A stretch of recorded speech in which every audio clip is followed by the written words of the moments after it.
Hi everyone. आप सभी स्वस्थ और अच्छे होंगे। मैं भी ठीक हूँ।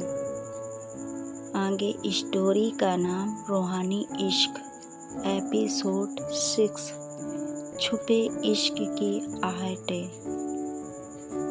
पिछले एपिसोड में जहाँ तक आपने सुना था, जस्ट उसी के आगे से उस रात के मिलन के बाद अगली सुबह आरोही जब घर पहुंची तो उसके चेहरे पर चमक अलग ही थी।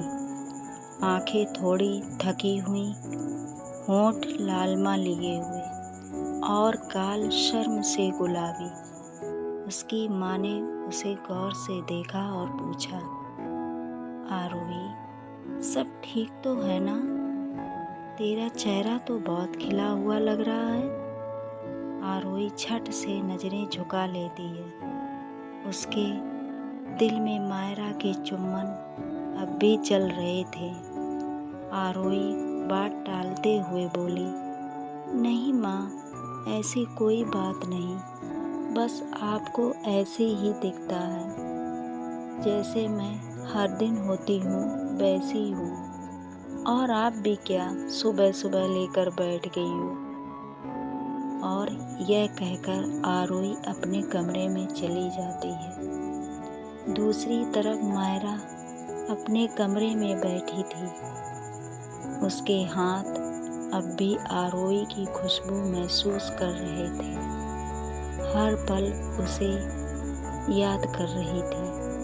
उसने आईने में खुद को देखा और मुस्कुरा दी और मन में बोली, आरोही अब मेरी है, लेकिन दुनिया हमें अपना लेगी क्या?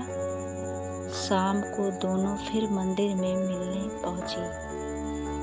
इस बार उनके हाव भाव इतने साफ थे कि कुछ लोगों ने नोटिस कर लिया।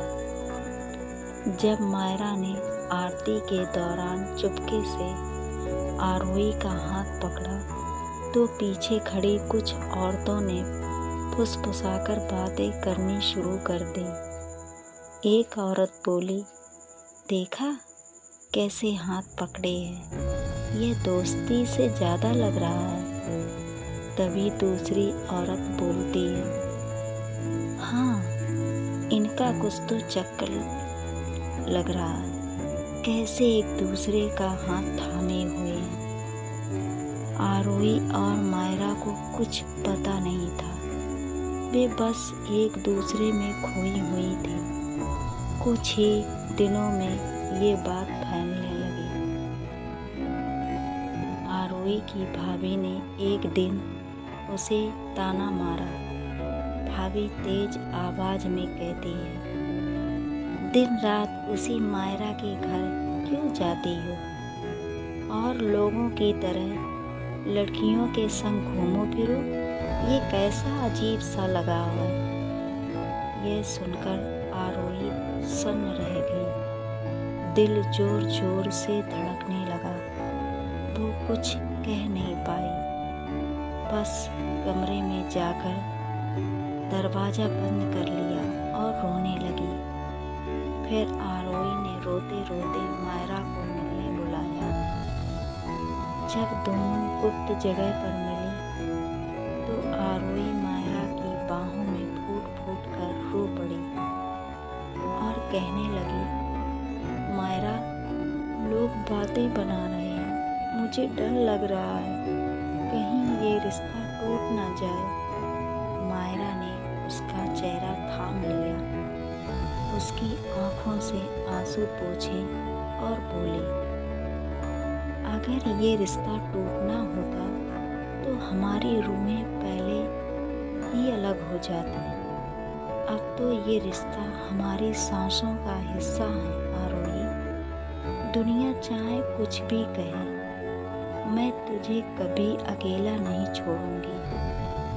आरोही ने उसे कसकर गले लगा लिया। उनकी सांसें फिर से एक हो गई। अब हर बार मिलने पर उनकी प्यास और भी गहरी हो जाती, लेकिन इस बार उसमें एक डर भी शामिल हो गया। जब भी मायरा उसकी साड़ी की पल्लू से खेलती या चुम्बनों की बरसात करती, आरोही की आंखों में चाहत के साथ साथ आंसू भी तैर जाते। आरोही सांसों को थोड़ा थामते हुए कहती है, मायरा, अगर हमें किसी ने पकड़ लिया तो? मायरा उसके होंठों को चूमते हुए बोली, तो मैं सबके सामने कह दूंगी कि तू ही मेरा इश्क है। फिर थोड़ी देर और बातचीत करने के बाद दोनों अपने अपने घर चली जाती हैं। शाम को खाना खाने के बाद आरोही के घर वाले उसकी शादी की बातें शुरू कर दी। उसकी माँ और भाभी एक अच्छे लड़के की तलाश में लग गई। जब ये खबर आरोही तक पहुँची तो उसका दिल जैसे रुक गया। उसने भागकर मायरा को बताया। आरोही घबराई हुई आवाज में बोली, मायरा, वो लोग मेरी शादी कर रहे हैं। अगर ऐसा हुआ तो मैं तुमसे कभी मिल नहीं पाऊंगी। मायरा ने उसकी ठोड़ी उठाई, उसकी आंखों में देखा और बोली, शादी? मेरी आरोही किसी और की कैसे हो सकती है? अब वक्त आ गया है कि हम दुनिया से लड़ें।